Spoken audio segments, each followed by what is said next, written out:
नमस्कार, जनमत मराठी बातमीपत्रात आपले स्वागत। सुरुवातीला पाहूया ठळक घडामोडी।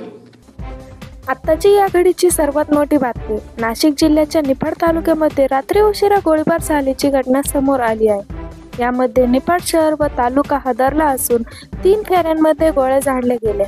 आपसी रागातून हा गोळीबार झाल्याचे बोलले जात आहे। यामध्ये सिद्धार्थ साळवे याला गोळी लागली असून निफाड पोलिसांनी 5 आरोपींना अटक केली असून पोलिसांनी गुन्हेगारांची धिंड काढत आरोपीकडून मोबाईल आणि अवैध शस्त्रास्त्र साठा जप्त केला आहे।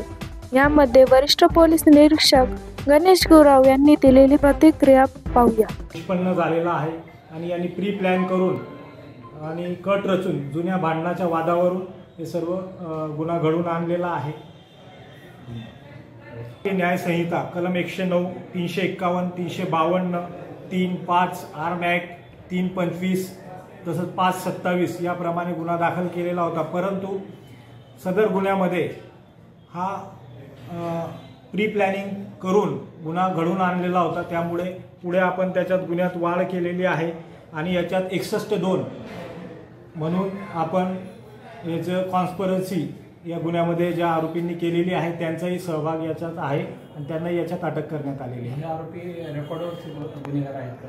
हो, हे आरोपी याच्यातले 3 आरोपी रेकॉर्डवरचे आहेत आणि त्यांच्यावर आम्ही प्रिव्हेंटिव्ह ॲक्शन यापूर्वी केलेली आहे। कोणते गुन्हे दाखल आहेत यापूर्वी याच्यात एक 302 खुनाचा गुन्हा एका आरोपीवर आहे, सिद्धार्थ साळवे म्हणून। तो 10 वर्ष याच्यात सेंट्रल जेललाच होता आणि त्यानंतर एक मयूर ढगे हा हिस्ट्री शीटर होता।